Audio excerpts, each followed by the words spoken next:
award-winning Tennessee Wildcast is on the air with the latest on hunting, fishing, boating, wildlife watching, and all things outdoors. Make welcome your host, drummer and outdoor expert novice, Jason Harmon. Hello, everybody, and welcome to this edition of Tennessee Wildcast. We're glad you're tuning in. Thanks for watching. Thanks for listening. Another great show for you today, and I'm excited to have Mr. Don King helping co-host. Yes, Jason. Hey, we're going to break tradition today. Okay. Normally, at this point, we kind of highlight a radio partner, of which we have 23 across the state. That's awesome. But today, let's do TV, okay? Okay, gotcha. We've got Wilson County TV, located right there in Lebanon. We've done some live stuff with them over the years, and Teresa Bush, the manager there, has us on the air at 7:30 in the mornings and 7:30 p.m. pretty much every day. Yeah. So anyway, you can always watch us if you would like to do that. And hey, it happens to be right in our special guest's home county. So hey, timing is everything. That's a great transition. Yeah, what do you say? I'd like to introduce Emily Buck to the Wildcast crew out there and everyone watching and listening. Emily is our new communications and outreach director. So thanks for being with us today. Thank you so much for having me. I'm very excited to be on the show. Yeah, I'm glad we could tie that in, Don. That was a good tie in there. Well, hey, she's only like a couple of days into her second week, but we've already had her out in the boat with us doing some promos, and man, it's great to have her on board, and looking forward to great things. I'll tell you what, yesterday I got some really good barbecue from some of the fisheries folks out in West Tennessee, so I'm already spoiled. Oh, all right. Yeah, they know how to cook and grill and fry stuff for sure. Yeah, she's. We've already had you out and about and all over the place. Got you a sunburn on the boat and got you roped in. She's no stranger to television, and we'll get more into that today. But she was played a part in our PSA shoot the other day, so that's great. Yes, that was great. Let's jump in real quick and just highlight the e-store real fast. I want to let people know that you can get one of our hats. We've got mugs and bottles out there, stickers, and all kinds of fun stuff on our e-store at shop.gooutdoorstennessee.com. So you can pick up swag there. And also just wanted to highlight Free Fishing Day is coming up June 11th. So yes, it's right around the corner. Yep. Make plans now to find an event close to you, or just go to the closest body of water to you and wet a line that day. It's the one day of the year you don't need a fishing license, and great time to take the kids out and maybe expose them to it if you haven't already. Exactly. And something that's great, if you go to gooutdoorstennessee.com, you can log on to that site, click events, and it'll pull up all those free fishing events. They're being uploaded into that system. There's a map there where you can kind of see a pinpoint of where they are, and it's good information. Yeah. Find one near you. Very good. So, all right, that's all the PSAs for now. Emily, glad you're here with us. Thank you. Let's learn a little bit about you. Tell us a bit about where you came from and what brought you to TWRA. Well, like Don said, I grew up in Wilson County, out there in Mount Juliet. I went to school at Wilson Central, where I was very involved in FFA and 4-H, and I was even in the marching band. All right. What instrument? I don't play an instrument. I was in color guard. Okay. I had been in dance before I got to high school, and so my sister was in the band playing the flute, and my parents were like, hey, can you consolidate your extracurricular activities? Because I was involved in way too much stuff, right? And I was like, well, I guess I can dance around with the flag, and that was some of the most fun of my life. So I joke that I'm band adjacent, but I really loved Wilson County. What a great place to be from. I'm proud of them. My family also farms out in Robertson County in Adams, home of the Bell Witch, if we've got anybody who's superstitious listening to the show. But we raised cattle and dark fire tobacco most of my life, and really proud to be from that farm and agricultural background. Awesome. Yeah, and you mentioned agriculture. You did a lot with 4-H and things like that as well, right? I did, absolutely. Wilson County has such a great 4-H program, and I showed sheep, market lambs, and commercial ewes growing up, which teaches a kid a lot of responsibility, I think. It was a lot of hard work, and there were some days where I was like, why am I doing this? It was summer out in a show ring, and it's 98 degrees in Tennessee, but I really love that, and the folks that I got to meet from across the state. And then also something that really contributed, I think, a lot to my career in both 4-H and FFA. I did a lot of public speaking competitions, and that's tricky. A lot of people say public speaking is their number one fear, and here we are doing it for a career. Yeah. Right, You know, practice makes perfect, I think, but you get used to talking, I guess, and so really grateful for that opportunity as well. But really proud of that agricultural background, and rural America is such a beautiful place with such incredible people, and especially rural Tennessee, which we're proud to call home. Right. There's a big cross there, I think, too. I mean, because, people who love to hunt and fish, love to be outdoors, or probably live on a farm or near a farm, and there's a good cross there of hunters and anglers and people who like to show animals and things like that and be involved in those outdoor activities. And I remember growing up, I did the 4-H speaking, and always planted food plots with my grandpa, and right now my son's showing, doing the chicken chain and things like that. So it's great. 4-H is fun. Yeah, and also was very involved in FFA. So, of course, for folks who may not be familiar, 4-H is 4th grade on through high school, and then there's collegiate opportunities as well. And then FFA starts when you're a freshman in high school, and then carries on with more opportunities through high school and into collegiate level, and of course, alumni activities as well.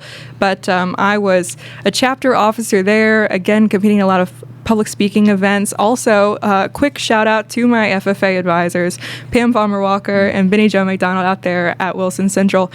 We were the state land judging champions. So there's something not public speaking that I was involved in for sure, but handy if you're ever going to build a home site, which I don't think I will, but just in case. Yeah. But was a chapter officer there, and then eventually was state FFA president in 2010 and 11, and that's a group that I still try to be involved in to this day. Yeah. I'm always impressed with FFA, especially the officers. We've had occasion to meet quite a few coming through the agency here, just on tours and that kind of thing. And a lot of times they'll be up at the ag campus touring a lot what's going on there, and they'll send them down to the agency, and we'll give them a little tour here. And I'm always impressed with the young people coming through that program. Solid, salt of the earth, very, very, very solid people. Becoming a state officer is a very competitive process, and they have quite a big handful of students that run for that every year, usually as they run as a senior in high school, and then they serve freshman or sophomore year of college.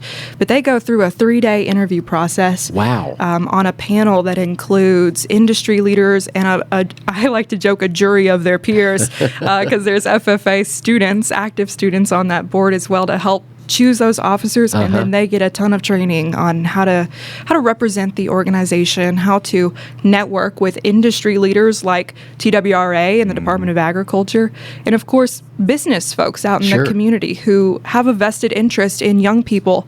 I mean, we have to keep in mind something for our industry as well as agriculture. Those young people are future workers.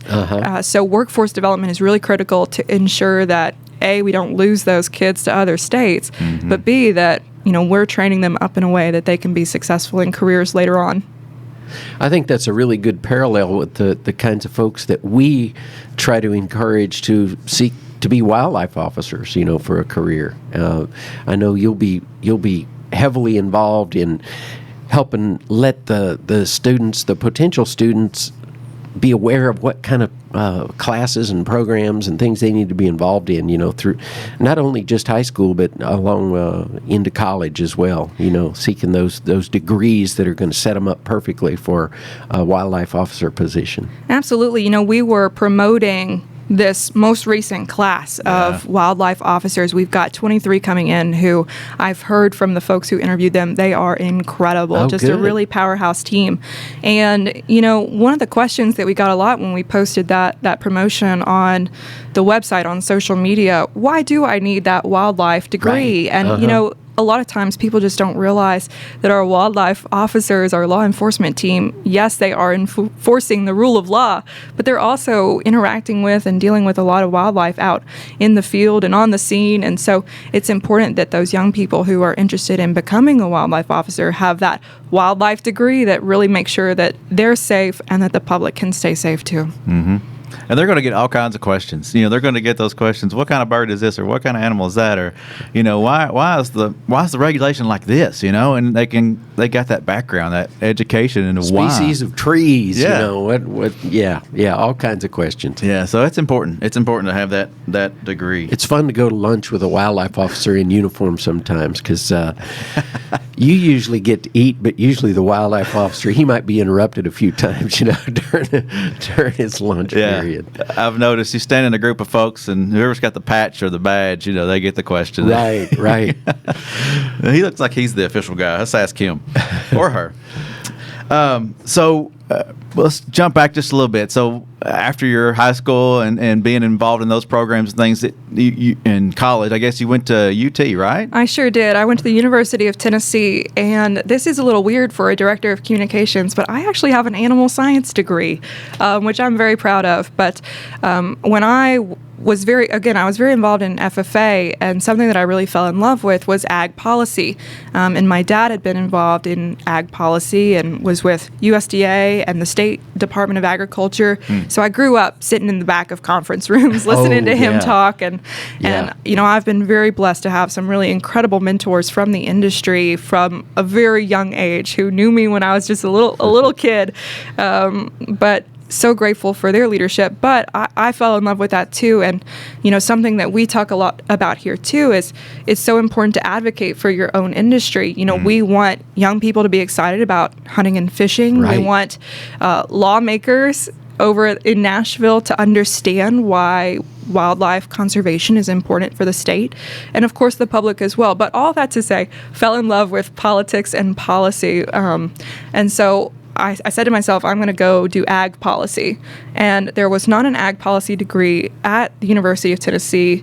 There was one class, which I really enjoyed. But so they basically said, get whatever degree you want. And again, my family was raising cattle. I was like, well, I'm going to go get an animal science degree. And I'd been showing livestock. And I was like, well, worst case scenario, I'm going home to raise cattle if I flame out on everything else, which, don't get me wrong, what a great job to get to raise livestock. Sometimes I wonder why I put myself in an office when I could be out on the farm working and hanging out with livestock. But anyways, fell in love with ag policy, and so I was active on the livestock judging team in college. I was involved in a sorority, Pi Beta Phi, which really was an incredible experience. And our philanthropy is Read, Lead, Achieve, which encouraged young people to fall in love with reading. And so, of course, when I would go into those elementary school classes to read books, I'd be taking books about agriculture and where does your food come from, because so many young people are so disconnected from the farm these days. Right. And from the outdoors, so being sure that they understand, well, what is going on in the outdoors, and where does your food come from? That's so important. But kind of made my way through college doing some of that ag stuff. And after college, I was very grateful to be hired to work for a member of Congress, Diane Black, as her field representative. So I had 8 of her 19 counties, and my job was to just be out there in the community networking with stakeholders. So, of course, listening to community members, but also businesses, trying to understand what they needed to be successful. Local leadership, county governments, what did they need to be successful, and how we could help with that. And so that was a really incredible experience to just be part of the community. Yeah. And I got to do a lot on rural and ag issues. So grateful that she gave me that opportunity, and she was an incredible mentor to me. Wow, that's cool. And then you moved on to Washington, D.C. Wow, a big city. Yeah, that's a big jump. From the country to the city. Yeah. That's about 2 extremes right there. And let me tell you what, I took my cowboy boots up there to that hill. There you go. Good and job. I got a few crazy looks sometimes, like, what's that girl doing in cowboy boots at the Capitol? But you know what? You have to stay true to your roots. That's for sure. But yeah, so... well, it fit the role, I think. That's so true. So how I got to D.C., so after working as congressional staff, I made my way over to RFD-TV. So RFD-TV is a national cable channel that is the only really source of agricultural and rural TV across the country. So many of our television stations, our cable providers are moving away from that rural content, which is so sad for people who love agriculture and the outdoors. Right. Because they want to see content they care about. Right. Which is part of the reason I'm really proud to be on this team now, creating content that our folks care about. But so I started out as a producer, and they had to teach me everything I know about TV, and so I'm really grateful that they put that effort into me, because I knew a lot about the content, but not so much about the TV side. But started out producing on our show, Market Day Report and the Rural Evening News, and then eventually I was writing the show called FFA Today, which of course is about FFA members. Really exciting to work with young people to highlight successes and the career opportunities that are in their pathways. And then the pandemic happened, and a lot of things changes for a lot of people. But the young lady that we had up in D.C. as our D.C. reporter went home to California, and I was in my boss's office, and she jokingly said, "I wish you would go," because I mean, it's very weird to have a combination of political experience and ag experience and TV experience. That's very niche. Yeah, Right. for sure. But she said, "I wish you would go," and so I said, "Well, why not?" So I moved to D.C. during the pandemic, which sometimes I question whether that was a good idea or not. But I learned so much, and it really was incredible to be able to work with farm state senators and members of Congress who were so gracious to me, and our friends at USDA and EPA and U.S. Fish and Wildlife on the legislation that they were working on that was important to viewers and listeners, because RFD-TV also simulcasts on Sirius XM 147. So really just some incredible opportunities up there.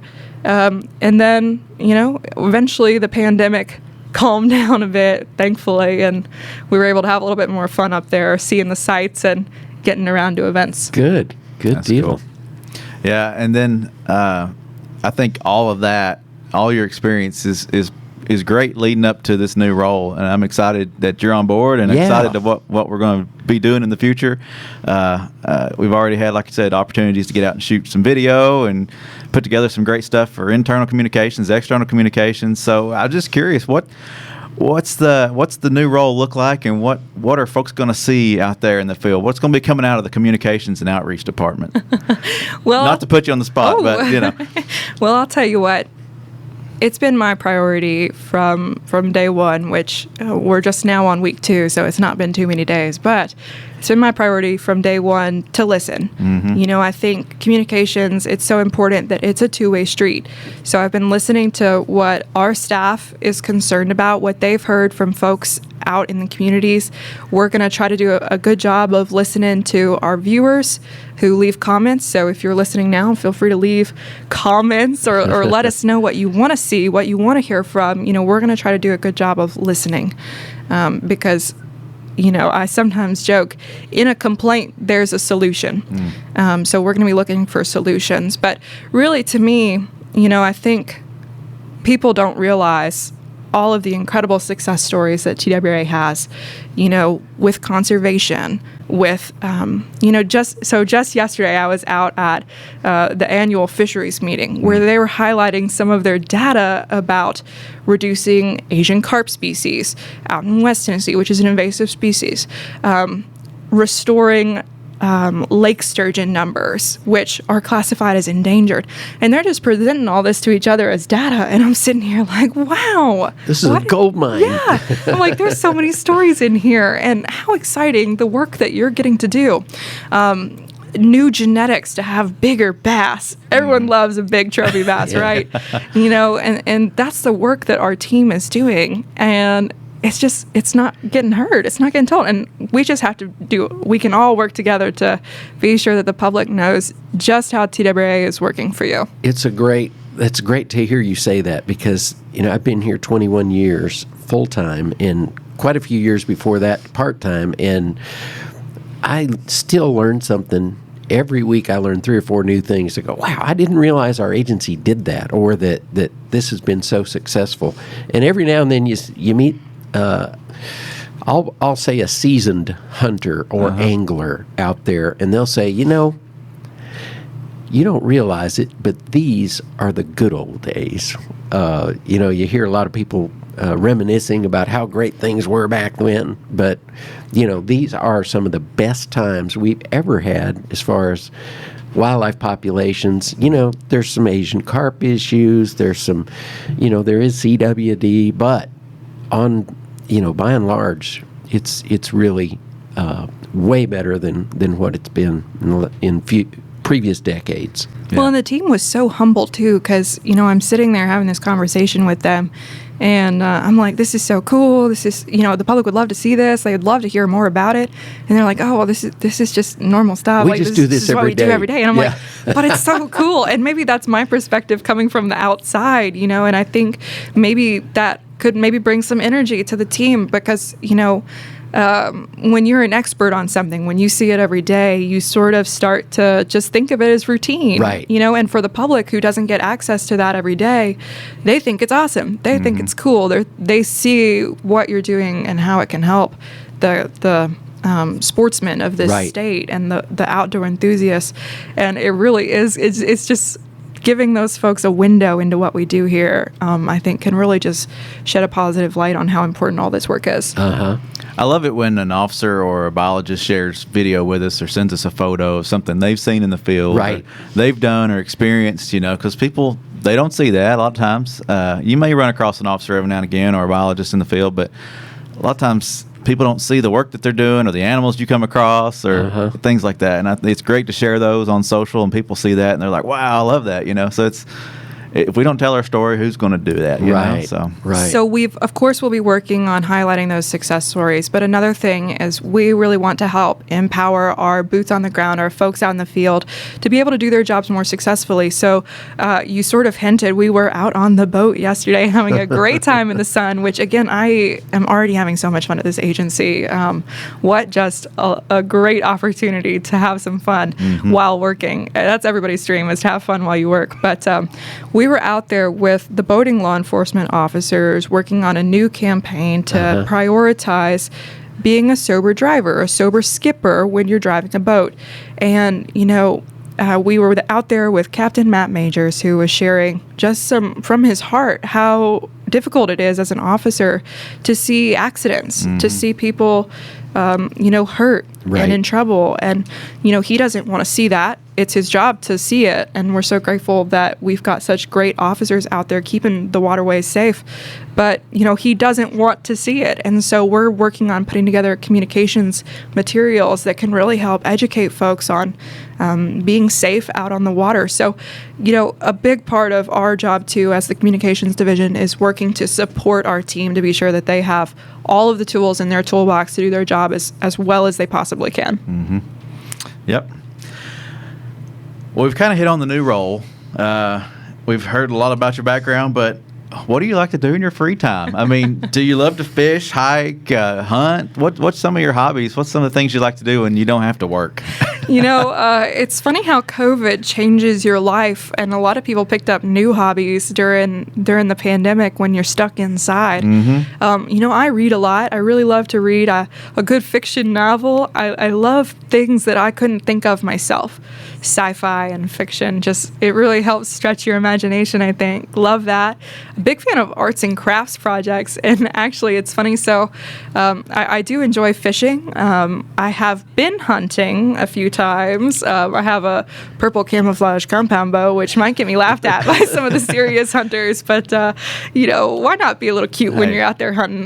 Deer are colorblind, so that's okay. That's right. But so it's been turkey hunting, but it was not successful, that poor compound bow, because it was wielded by me. But maybe I'll get some better practice now that I'm here at TWRA. But I do enjoy fishing, and actually got into fly fishing a little bit. Back in college, I had a friend who wanted to get involved in fly fishing, and so he said, "Hey, Emily, you're good at arts and crafts. Do you think you could learn to tie flies for me?" And I sort of looked at it and I was like, well, why not? That's a fun arts and crafts project. So I got all my materials. I went and picked out. And so when I first went, I guess it was to Bass Pro to look at stuff, and I was just overwhelmed. And so I'm immediately picking things that are like shiny and bright colors. So I make it back to the house with all this stuff. And then I looked at the instructions, the little how-to video on how to, and I was like, well, I grabbed nothing that I was supposed to grab. And so actually I did have everything that was, it actually was like a deep sea fly, which we don't need in Tennessee, right? But it was this big pink kind of shrimp like fly. So I had some like deep sea flies that I made, but eventually I read up a little better on, what might do well in an East Tennessee stream. Right. Because now my family is in Knoxville, so I get to claim them too. And we do love the mountains up there, and we love to hike. But I am looking forward to, now that I am in TWRA, getting to get out there and sort of revive some of those skills that I have had a little bit of experience in, but probably need to do a little more. That's cool. So did you catch a fish? Was there a fish caught on one of those flies? The flies have been successful. Awesome. Good. Yeah, Good deal. My technique probably needs some work, but again, I'm just going to keep tattletaling on myself. I also have a regular pink rod. So I got purple bow, a pink rod, but you know what? We're always looking to recruit more women and young people into hunting and fishing, and so from my perspective, like I said earlier, be true to your roots. If you want some cute gear, to go hunting and fishing with, you can do that, and there's nothing wrong with it. We're proud to have women be part of outdoors sporting, and you can look cute while you do it, no problem. But you can also wear whatever you want to wear. But we just encourage young people and women to have fun while they're out there. Yeah, it's important to introduce those new people to the outdoors, those young people, women, men who never been out there before. Get them out there, show them how it's done. Right. That's what it's all about. That's one of the, I guess that's all of the R's in R3. You recruit, retain, reactivate, get people out there that have dropped it, and Yes. Introduce new people. And anyway, Emily, great always to fun. have you on board. Yeah. And you couldn't have come to our agency with a better last name than Buck. It's like it was written in the stars. I've got a lot of buck decor, which I'm going to bring into the office as well. Oh, that's great. All right. Well, Emily, I appreciate you taking time out of your busy schedule. I know you're just jumped in and you got people pulling at you all different directions. So thanks for taking time out for us. Thank you for coming on board. Looking forward to working with you and excited about the future. Yes. I'm blessed to be on such an incredible team, and we're really looking forward to doing some great stuff. And like I said earlier, if you've got feedback for our communications team or things that you want to see from us, let us know, and we'll be sure to work on it. All right. What's that email address? asktwra@tn.gov. So you can send us emails there or comment on below the show here, and we'll get your information over to Emily, and it'll be good. Yeah, perfect. Don, thank you. You bet. This is Tennessee Wildcast, and we'll see you next time. Thanks for tuning in. Stay connected with TWRA by visiting our website at tnwildlife.org and follow us on Facebook, Twitter, and Instagram. Hey, it's all about Tennessee wildlife. It's what we do. Tennessee Wildcast will be on the air again next week. We'll see you then.